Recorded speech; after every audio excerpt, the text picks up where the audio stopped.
Pessoal, o que temos na literatura hoje sobre uso de estatina na prevenção primária de doença aterosclerótica, doença cardiovascular? Então, eu dei uma pincelada aqui nos principais estudos e vou mostrar para vocês. Então, o primeiro estudo, o Oscopes, lá em 1995, pegou ali pacientes masculinos, mais que 45 anos e menos que 65, com LDL muito alto, então LDL ali acima de 160, 170, até LDL de 232, pacientes que não tinham doença cardiovascular prévia, não infartaram, não tinham angina, nada disso, e colocaram a pitavastatina comparando com placebo nesse perfil de paciente. E aí avaliou o quê? Uma redução de 31% em doença cardiovascular, ou seja, infarto não fatal e angina.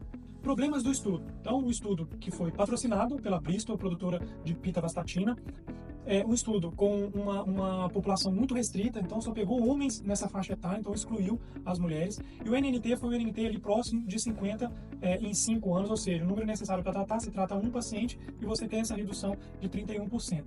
Na época, a gente não tinha angiotomografia para avaliar esses pacientes se realmente eles tinham ausência de doença coronariana. Porque se ele tem uma plaquinha ali, provavelmente o paciente de 50, 60 anos tem alguma plaquinha, ele deixa de ser uma prevenção primária e passa a ser uma prevenção secundária. Então, isso automaticamente já excluiria alguns pacientes. Lembrando que esse estudo é referência até hoje nas nossas diretrizes, e nas diretrizes americanas, ou seja, pacientes que têm LDL acima de 190, automaticamente já teriam que tomar estatina independentemente do risco dele. Então a gente utiliza esse estudo até hoje com esses vieses, as mulheres foram excluídas, homens com menos de 45 anos, homens acima de 65 anos foram incluídos. Então, tem que avaliar nesse lado do estudo. O segundo estudo veio o Júpiter, que todo mundo conhece, o estudo de 2008, que pegou um perfil de pacientes, homens acima de 50 anos, mulheres acima de 60 anos, e que tinham um LDL aparentemente normal, um LDL menor que 130, porém, esse paciente tinha uma inflamação subclínica, ou seja, um PCR ultrassensível acima de 2. Pegaram esses pacientes e colocaram rosuvastatina, lembrando que também eram pacientes que não tinham doença aterosclerótica manifesta, doença aterosclerótica prévia. E aí, houve uma redução de 44% em doenças cardiovasculares, infarto, AVC, hospitalização e cirurgia de revascularização miocárdica. Quem foi excluído desses estudos? Pacientes com LDL muito alto, acima de 190, porque já tinha o estudo anterior, diabéticos, e pacientes com inflamação aguda. Então, basicamente isso. Problemas do estudo. Mais uma vez, um estudo patrocinado pela indústria farmacêutica, nesse caso foi a AstraZeneca, um estudo que foi interrompido precocemente, ou seja, um estudo que inicialmente seria por 5 anos, mas parou o estudo com 2 anos, então a gente perde um pouco a confiabilidade para avaliar a longo prazo. Um estudo que teve um NNT modesto, um NNT de 95, ou seja, o número necessário para tratar 95 pacientes, para você ter um resultado positivo.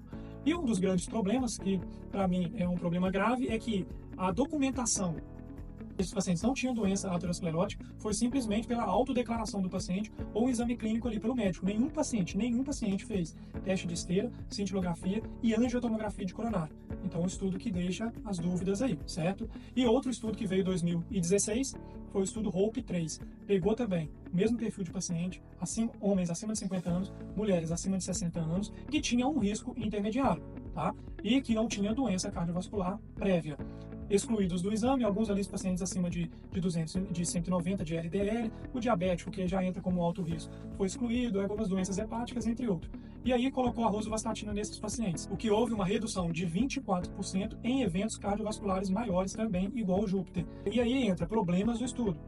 Um estudo também patrocinado pela AstraZeneca, um estudo que a gente não consegue ver os extremos, aquele paciente de alto risco. Será que ele vai ter benefício? O paciente de baixo risco, saudável, que foi excluído do exame, será que teria algum benefício?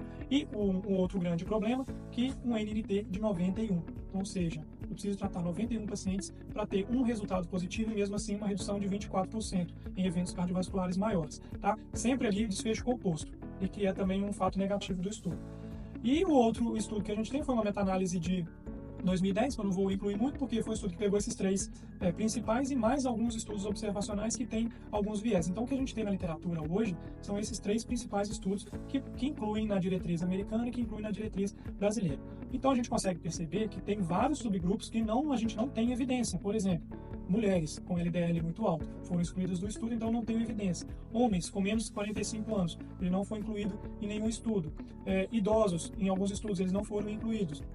Então, o que a gente faz hoje na prática? O que deveria ser feito? Então, chega um paciente com LDL muito alto, a gente precisa lançar mão de alguns artifícios. A gente nunca olha o LDL isoladamente. Então, a gente precisa avaliar a aterosclerose, Doppler de carótidas, angiotomografia de coronária, Doppler de abdômen para ver se tem aneurisma, né? E em alguns pacientes o Doppler arterial de membros inferiores para ver se tem placa de gordura.